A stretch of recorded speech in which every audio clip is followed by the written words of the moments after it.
ओम शांति। 25/5/2022 की प्रातः मुरली है। सुनते हैं। मीठे बच्चे, नींद को जीतने वाले बनो। रात को जाग कर ज्ञान चिंतन करो। बाप की याद में रहो तो खुशी का पारा चढ़ेगा। प्रश्न: भारत में अनेक छुट्टियां होती हैं, लेकिन संगम युग पर तुम्हें 1 सेकंड की भी छुट्टी नहीं मिलती। क्यों? उत्तर: क्योंकि संगम का एक एक सेकंड मोस्ट वैल्यूबल है। इसमें सांसों सांस बाप को याद करना है, रात दिन सर्विस करनी है। आज्ञाकारी वफादार बन याद से विकर्म विनाश करके इज्जत के साथ सीधा घर जाना है। सजाओं से छूटना है। आत्मा और शरीर दोनों को कंचन बनाना है। इसीलिए तुम्हें 1 सेकंड की भी छुट्टी नहीं। गीत चला। हमारे तीर्थ न्यारे हैं। ओम शांति। बच्चे जानते हैं कि तीर्थ यात्रा 2 प्रकार की होती है, एक रूहानी, दूसरी जिस्मानी। घाट भी 2 प्रकार के हो गए, एक तो नदियों के घाट है, दूसरा फिर तुम बच्चों के नए नए सेंटर्स अर्थात घाट बनते जाते हैं। पूछेंगे कि कानपुर में ज्ञान अमृत पीने व ज्ञान स्नान करने के कितने घाट हैं? तो कहेंगे 4-5 घाट है। एड्रेस भी सब घाटों की डाली जाती है। यह फलाना घाट है। वहाँ जाकर जो ज्ञान स्नान करेंगे वह जीवन मुक्ति पा सकते हैं। बच्चे जानते हैं कि मुक्ति और जीवन मुक्ति किसको कहा जाता है? बरोबर भारत जीवन मुक्ति था, उनको ही स्वर्ग कहा जाता है। फिर जीवन बंधन में आते हैं तो उनको नर्क कहा जाता है। तुम बच्चे जानते हो, हम तीर्थों पर जाते हैं। ज्ञान स्नान करने से ही सद्गति हो जाती है। सद्गति का साक्षात्कार भी तुम बच्चों को हुआ है। सद्गति कहा जाता है स्वर्ग को और दुर्गति कहा जाता है नरक को। सद्गति स्वर्ग जरूर सतयुग है और दुर्गति नरक कलयुग है। तुम बच्चे सबको निमंत्रण देते हो। फिर बाबा ने कहा कि इस कलयुगी नरक से सतयुगी स्वर्ग चलेंगे। स्वर्ग के साथ सतयुग अक्षर जरूर डालना है, तो स्वर्ग और नरक अलग अलग हो जाएगा।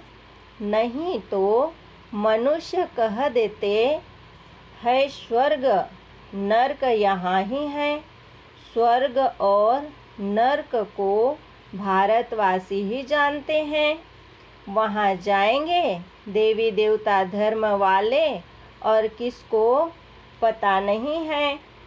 हर एक का अपना अपना धर्म और अपना धर्म शास्त्र है, तो हर एक को अपना धर्म शास्त्र ही पढ़ना चाहिए। अपना धर्म शास्त्र ही कल्याणकारी होगा।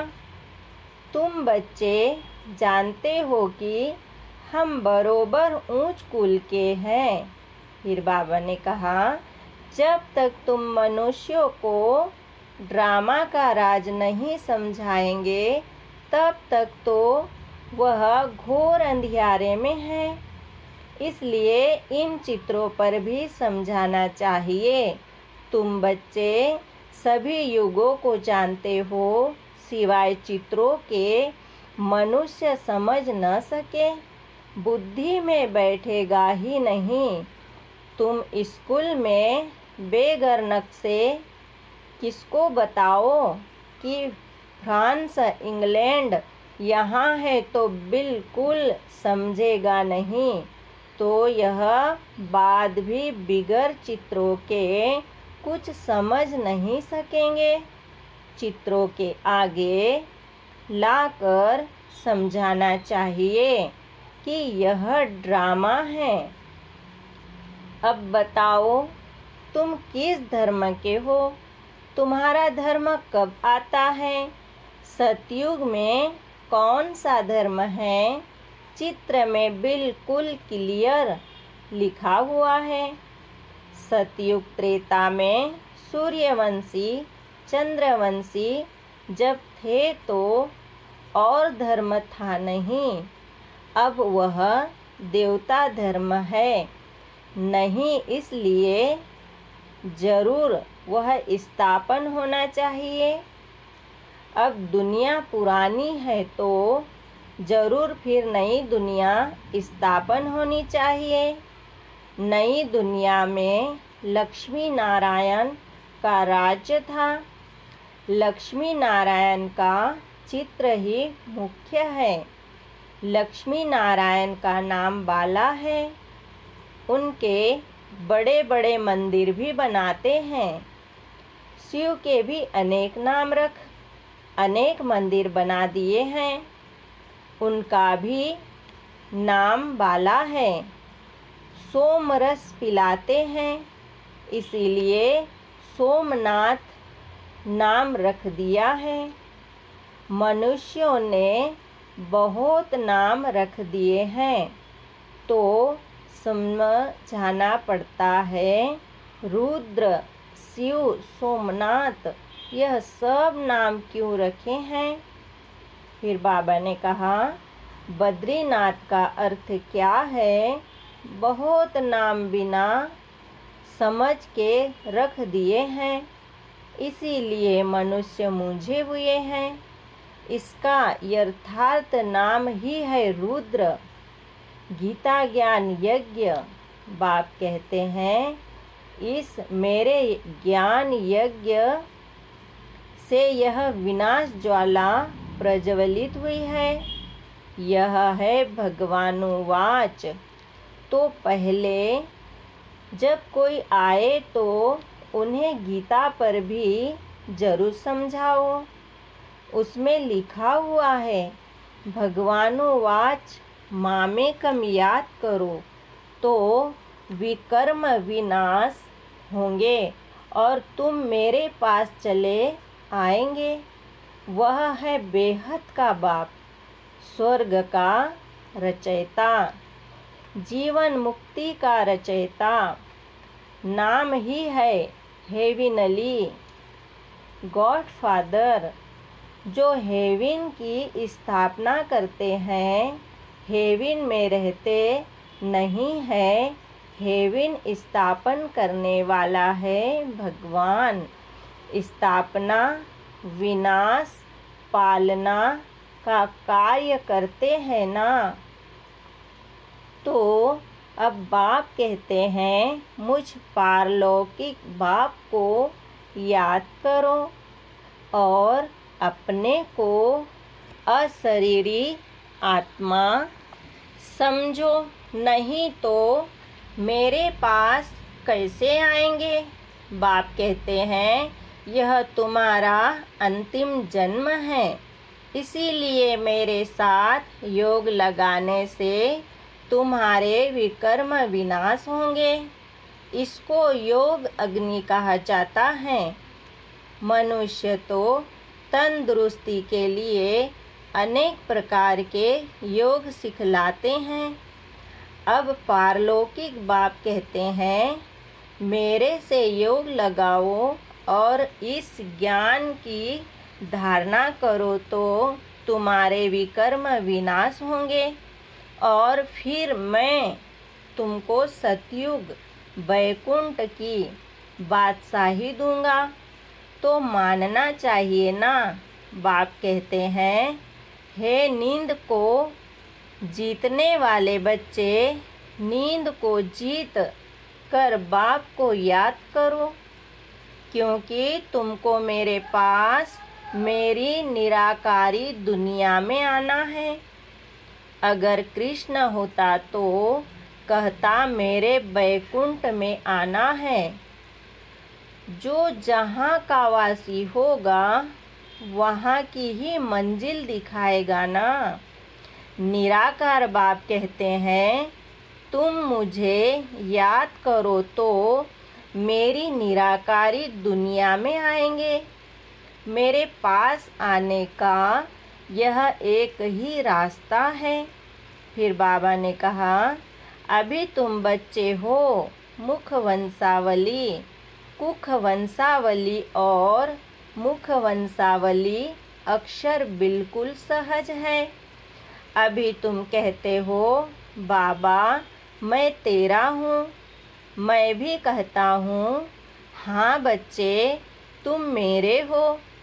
तो अब तुम मेरी मत पर चलो। तुम जानते हो, भारत जब स्वर्ग था तब बाकी इतनी सब आत्माएं कहाँ थी? मुक्ति धाम में। वहाँ है ही एक धर्म, इसीलिए ताली बजती नहीं, लड़ाई झगड़े का नाम नहीं। यह लोग भल कहते हैं तो हम हिंदू चीनी भाई भाई, परंतु है कहाँ? यह तो लड़ते रहते, गाते हैं पतित पावन सीताराम, तो जरूर खुद पतित है तब गाते हैं।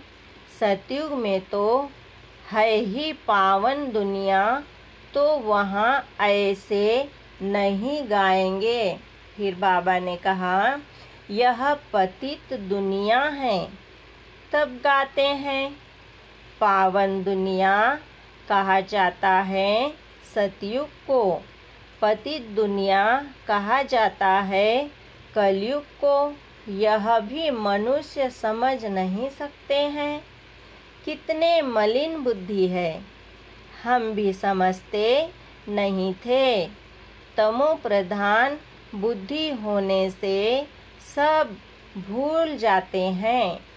बाप कहते हैं, तुम बिल्कुल बेसमझ बन पड़े हो। तुम कितने समझदार थे। तुम सो देवता सतो प्रधान थे। अब बेसमझ शूद्र तमो प्रधान बन पड़े हो। तुमने स्वर्ग में कितने सुख पाए। तुम भारतवासियों का ऊंच ते ऊंच कुल था। देवी देवताओं का अब तुम कितने तुच्छ नरकवासी बने हो। यह बाप ही आकर अपने बच्चों को कहते हैं, बच्चे फील करते हैं बरोबर हम सो पूज्य देवता थे, फिर पुजारी बने। बाबा ने कितना समझदार बनाया था, अब फिर बना रहे हैं। यह बातें रात को चिंतन कर बहुत खुशी में आना चाहिए। अमृत वेले उठकर बाबा को याद करो और यह चिंतन करो तो खुशी का पारा बहुत चढ़ेगा। कई बच्चे तो सारे दिन में 1 सेकंड भी याद नहीं करते। भल यहाँ सुनते हैं, परंतु बुद्धि योग और तरफ है। निराकार परम पिता किसको कहा जाता है वह भी नहीं समझते। स्कूल में कोई 2-3 बार भी नापास हो पड़ते हैं। आखिर पढ़ नहीं सकते हैं तो फिर स्कूल की ही छोड़ देते हैं। यहाँ भी पढ़ाई समझ में नहीं आती तो छोड़ देते हैं। माया जोर से थप्पड़ लगा देती है। विकार का घुसा लगा और सत्यानाश। माया ऐसी प्रबल है, बड़ी दुस्तर है। तुम्हारी बॉक्सिंग कोई मनुष्य से नहीं है, परंतु माया से है। हम माया पर जीत पाते हैं। इसके लिए तुम बच्चों को बहुत पुरुषार्थ करना चाहिए। फिर बाबा ने कहा, जितना हो सके रात को जाग कर विचार सागर मंथन करना चाहिए। प्रैक्टिस हो जाएगी। भगवानुवाच सभी बच्चों प्रति है, सिर्फ एक अर्जुन प्रति नहीं। सभी युद्ध के मैदान पर है। बाप सभी बच्चों को कहते हैं, बच्चे रात को जाग कर मोस्ट बिलवेड बाप को याद करो तो विकर्म विनाश होंगे और ज्ञान की धारणा भी होगी। नहीं तो जरा भी धारणा होगी नहीं। अगर मेरी आज्ञा का उल्लंघन करेंगे, मेरे को याद नहीं करेंगे तो बहुत सजाएं खानी पड़ेगी। ईश्वरीय डायरेक्शन मिलते हैं ना। मैं तुम्हारा बहुत मीठा मीठा बाप हूँ। मेरे को याद करने से तुम मेरे पास आ जाएंगे। सजा खाकर फिर आना यह तो ठीक नहीं है। सीधा आने से इज्जत मिलेगी, इसीलिए मेरी आज्ञा का उल्लंघन मत करो। आज्ञा न मानने वाले को निंदक कहा जाता है। यह है सच्चा बाबा, सच्चा सतगुरु। तो उनकी आज्ञा माननी चाहिए ना। शिव बाबा तो बहुत मीठा है। आत्मा और शरीर दोनों को ही कंचन कर देते हैं।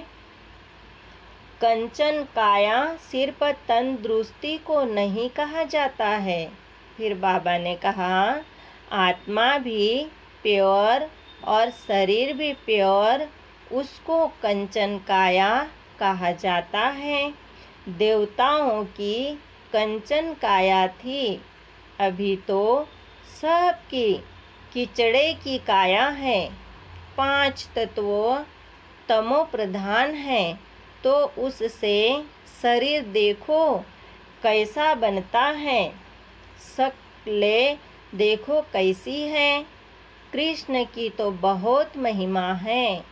ऐसा शरीर तो तुमको स्वर्ग में ही मिल सकता है। अभी तुम फिर सो ऐसा देवता बनते हो। तो मुख्य बात है, रात को जाग कर याद करेंगे तो प्रैक्टिस पड़ेगी। नींद को फिटाना चाहिए। प्रैक्टिस करने से सब कुछ होता है। धंधा धोरी, रोटी बेलना, पकाना आदि सब प्रैक्टिस से सीखना होता है ना। बाप को याद करना भी सीखना है। जिसको सारा कल्प भूले हो, अब उस बाप को याद करना है तो बाबा खुश होगा। नहीं तो कहेंगे यह वफादार फरमार बरदार बच्चा नहीं है। फिर बहुत सजा खाएंगे। उनकी तकदीर में मार है। यहाँ कोई थोड़ा भी किसको गुस्सा करते हैं तो बिगड़ते हैं। वहाँ धर्मराज सजा देंगे, फिर थोड़े ही कुछ कर सकेंगे। फिर बाबा कहते हैं, जैसे जेल में गवर्नमेंट बहुत मुफ्त का काम कराती है, कोई बिगर मेहनत जेल भोगते हैं, कोई को मेहनत करनी पड़ती है। तो धर्मराजपुरी में भी जब धर्मराज सजा देंगे तो कुछ कर नहीं सकेंगे। अंदर समझेंगे कि हमारा ही दोष है, तब तो सजा मिली है। यह भी फील करेंगे कि हमने बाप का फरमान नहीं माना है, इसीलिए सजा मिलती है। इसीलिए बाबा कहते हैं, जितना हो सके मुझे याद करो। अच्छा देखो, भारत में जितनी सबको छुट्टियां मिलती है उतनी और कहाँ नहीं मिलती, परंतु यहाँ हमको 1 सेकंड भी छुट्टी नहीं मिलती, क्योंकि बाबा कहते हैं सांसों सांस याद में रहो, एक एक सांस मोस्ट वैल्यूबल है।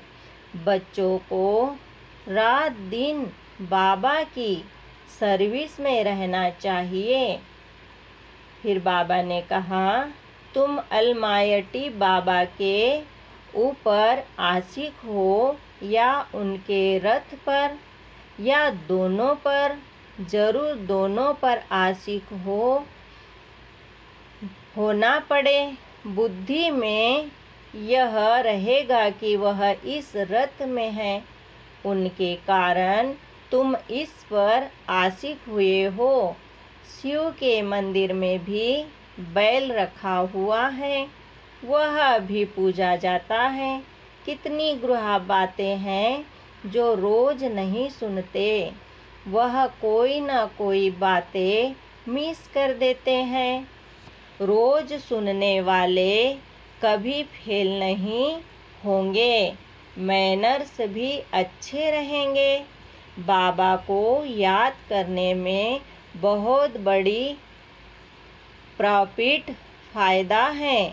फिर उनसे भी बड़ी प्रॉफिट बाबा की नॉलेज को याद करना, योग भी प्रॉफिट, ज्ञान भी प्रॉफिट। बाबा को याद करने से तो विकर्म विनाश होते हैं और पद भी ऊंच मिलता है।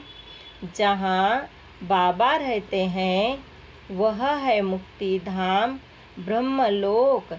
लेकिन सबसे अच्छा है यह ब्राह्मणों का लोक।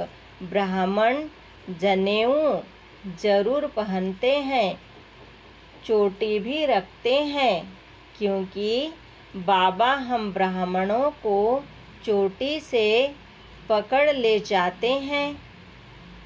अच्छा, मीठे मीठे सिखिलिदे बच्चों प्रति माता पिता बाप दादा का याद प्यार और गुड मॉर्निंग।